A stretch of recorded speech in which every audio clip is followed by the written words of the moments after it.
కూటమి ప్రభుత్వం మిథున్ రెడ్డిపై కక్ష సాధింపు చర్యలకు పాల్పడుతోందని మాజీ మంత్రి పెద్దిరెడ్డి రామచంద్రారెడ్డి అన్నారు. తిరుపతిలో ఆయన ప్రెస్ మీట్ పెట్టి మాట్లాడారు. జగన్తో సఖ్యతగా ఉన్నాడని తప్పుడు కేసు పెట్టారని తెలిపారు. ఇది కూడా తప్పుడు కేసుగా తేలుతుందన్నారు. ఆయన ఏ తప్పు చేయలేదని, కడిగిన ముత్యంలా మిథున్ రెడ్డి బయటకు వస్తారని పెద్దిరెడ్డి రామచంద్రారెడ్డి పేర్కొన్నారు. నాయుడు వాళ్ళ కుమారుడు మరి పవన్ కళ్యాణ్ ఏ విధంగా కక్ష సాధనకు చర్యలకు ఎక్కువగా పాల్పడుతున్నారు. గతంలో కూడా ఇదే మిథున్ రెడ్డిని అప్పుడు ఎంపీగా ఉన్న తరుణంలో ఎయిర్పోర్ట్లో ప్యాసింజర్లందరినీ కూడా, ఇంటర్నేషనల్ ప్యాసింజర్లందరినీ కూడా వదిలేసి ఎయిర్ ఇండియా ఫ్లైట్ వెళ్ళిపోతే ఆ ఎయిర్ ఇండియా మేనేజర్ను నిలదీసినందుకు కొట్టాడని చెప్పి తప్పుడు కేసు పెట్టి అప్పుడు కూడా అరెస్ట్ చేశారు. మరి అది తప్పుడు కేసు అని తేలిపోయింది. ఆ చెప్పిన సాక్షులందరూ కూడా మేము చంద్రబాబు ప్రోద్బలంతో చెప్పాల్సి వచ్చింది అని చెప్పి ఆ రోజు చెప్పారు. అధికారాన్ని అడ్డం పెట్టుకొని చంద్రబాబు ముఖ్యమంత్రిగా ఆ రోజు వ్యవహారం తీరు ఏ విధంగా ప్రజలందరూ కూడా గ్రహించారో మనమంతా కూడా చూశాము. ఇది చంద్రబాబు నాయుడు చేసిన చాలా తప్పుడు కేసును పెట్టి ఒక పార్లమెంట్ సభ్యుడిని ఈ విధంగా వేధించారని చెప్పారు. మరి ఇప్పుడు కూడా అతను అధికారంలోకి వచ్చినప్పటి నుంచి ఇప్పుడు దాకా అనేక కేసులు, ల్యాండ్లు అంటాడు, లేకపోతే ఈ తప్పుడు కేసులు అన్నీ కూడా, మదనపల్లి ఫైల్స్ అంటాడు. ఆ ఫైల్స్కు నాకు ఏం సంబంధం, ఇప్పుడు దాకా సంబంధం లేదని చెప్పి ప్రతి ఒక్కరు కూడా చెప్పారు.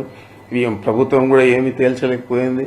మరి ఇలాంటి తప్పుడు కేసులన్నీ కూడా అనేక రకాల కేసులన్నీ పెట్టి వేధించడం జరుగుతూ ఉంది. మరి అనేక రకాలుగా అనేక కేసులన్నీ కూడా మా మీద పెట్టడం జరుగుతూ ఉంది. ఇప్పుడు తారస్థాయికి చేరి ఈ లిక్కర్ స్కామ్లో మా తనయుడంటే మిథున్ రెడ్డి గారి ప్రమేయం ఉందని చెప్పి ఆయన 3 సార్లు ఎంపీకి రాష్ట్ర ప్రభుత్వంలో ఏమైనా పాల్గొనేదానికి, పాలు పంచుకునేదానికి అవకాశం ఉందని అడుగుతా ఉన్నాను. ఏదో జగన్మోహన్ రెడ్డి గారితో సఖ్యతగా ఉండాడని చెప్పి ఆ ఒక్క నెపం మీద అతని మీద ఫాల్స్ కేసు పెట్టి ఈరోజు మళ్ళా నిన్న సాయంత్రం అరెస్ట్ చేశారు. ఈరోజు జైలు కూడా పంపించే పరిస్థితి ఉంది. మరి మనం చూస్తా ఉన్నాం. ఇది కూడా చూడండి మీరు, తప్పకుండా ఇది కూడా తప్పుడు కేసుగా తేలుతుంది. మరి ఇలాంటి తప్పుడు కేసులన్నీ పెట్టి ప్రభుత్వాన్ని నడుపుతూ ప్రతిపక్ష పార్టీలను అదుపులో తీసుకోవాలనే ఒక వేరే ఆలోచన చంద్రబాబు నాయుడు చేస్తున్నాడు.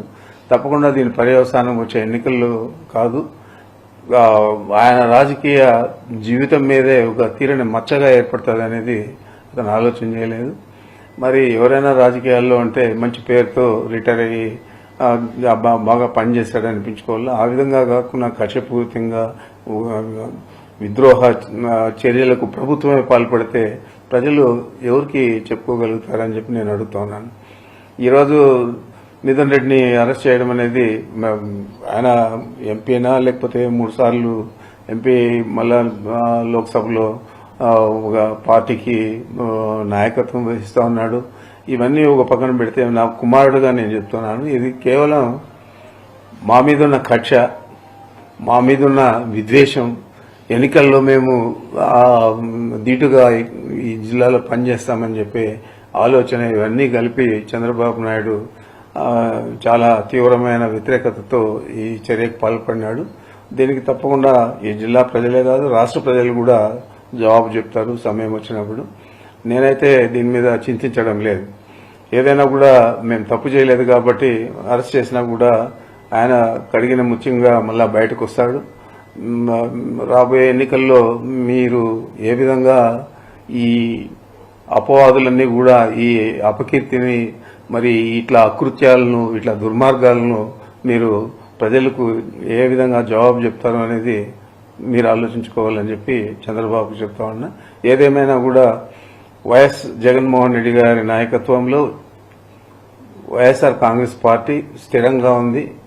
చాలా పట్టుదలగా ఇప్పుడు ప్రజలందరూ కూడా ఈ పార్టీని గెలిపేయాలని ఆలోచన చేస్తూ ఉన్నారు.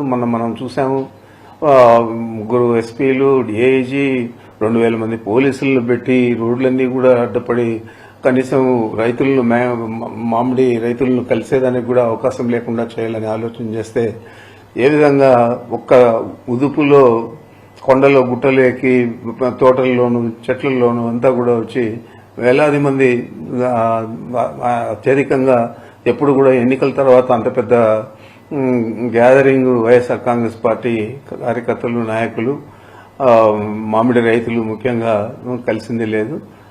ఈ విధంగానే రాబోయే రోజుల్లో ఇంకా ఎక్కువగా వైఎస్ఆర్ కాంగ్రెస్ పార్టీ మీద అభిమానము ప్రేమ జనాలలో పెరుగుతున్నాయి. కాబట్టి జగన్మోహన్ రెడ్డి గారు చెప్పినవన్నీ చేశాడు. మరి ఈయన చెప్పాడు 143 హామీలు, అదే 6 సూపర్ 6లు ఇవన్నీ కూడా చెప్పారు. మరి ఇవన్నీ ఏదైనా